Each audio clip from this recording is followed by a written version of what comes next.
Hey, how's it going, everyone? And welcome to the Income Views podcast. If you're new here, remember to leave a like, comment, subscribe, and hit the notification bell for more. It really helps the algorithm out tremendously. In this video, it's something I really can speak about because I personally have gotten paid to do podcasts. And that's exactly what this podcast is all about today on this episode. It's how to get paid for doing a podcast. Even if it's like a fun podcast with your friends or whatever. I personally have done a podcast a while back with my grandma, and believe it or not, I actually got paid for it. At the time of doing it, I really just wanted to kind of do it for fun, see how podcasts work. I took this old girl over and we did a podcast with this. It's not broken. It's called the Zoom H4n. I just got a new one that's coming in the mail because they're great. They work very well for whatever I really needed to do in terms of audio recording. But on this particular show, we also moved to more professional equipment, and including the one you're watching right now. The camera itself is very professional, which I highly recommend getting. Just in terms of you videoing your podcast, it gives you a completely different audience than to people who just want to listen to it on Spotify or whatever on Apple Podcasts and Google Podcasts itself.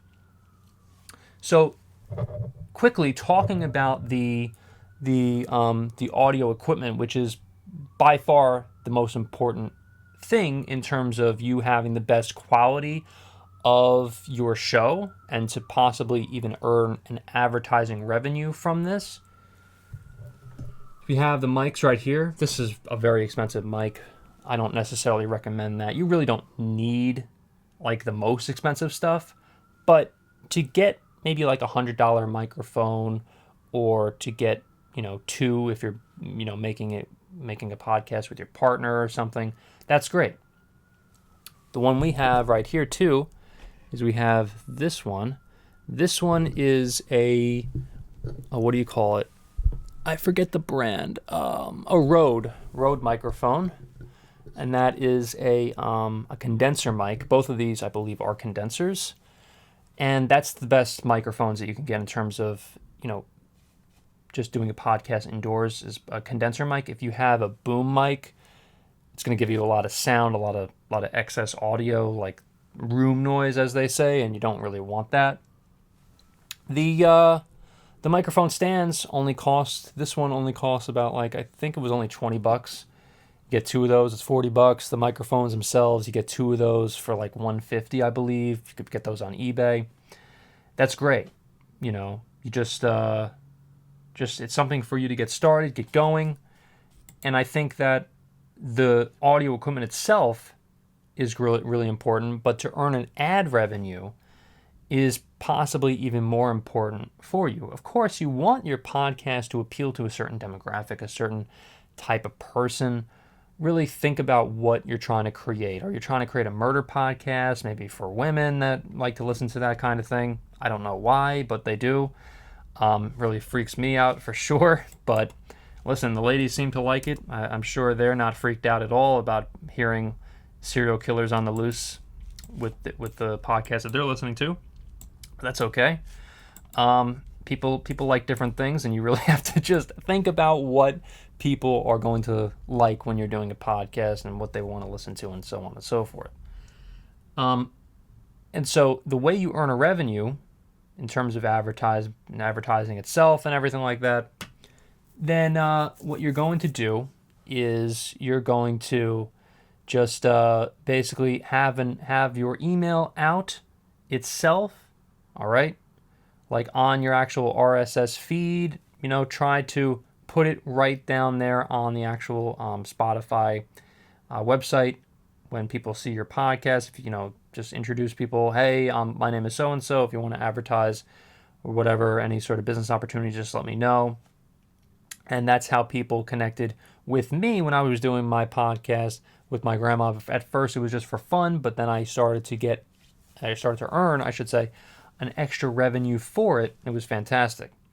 I was just doing a podcast for fun, just to kind of see how podcasts work and so on and so forth. And it was really great to earn an extra revenue just by doing that, extra income stream, you know. So that's really how you do it. But I think the best way is to reach out on social media as well. So you have the RSS feed, your email just on there. You'd be surprised of how many people reach out to you just by having that email there.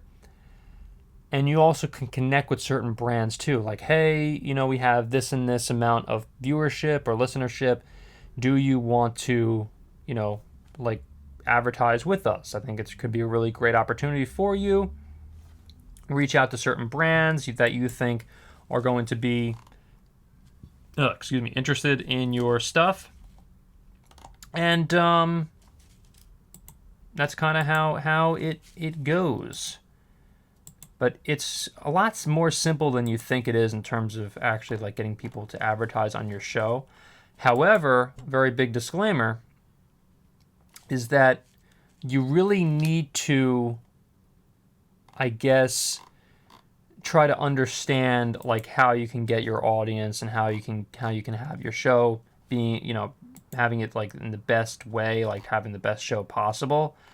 That's probably the best thing that you can possibly do in terms of like having a podcast is just creating the best type of content, having the best listenership, establishing an audience is by far the most difficult thing, but you kind of have to do it at this point.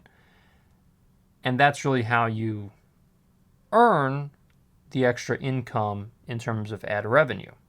That's pretty much how it goes. You have to get an audience. And so if you like this video, remember to leave a like, comment, subscribe, and hit the notification bell for more. Thank you so much for watching, everyone, and I will see you on the next show.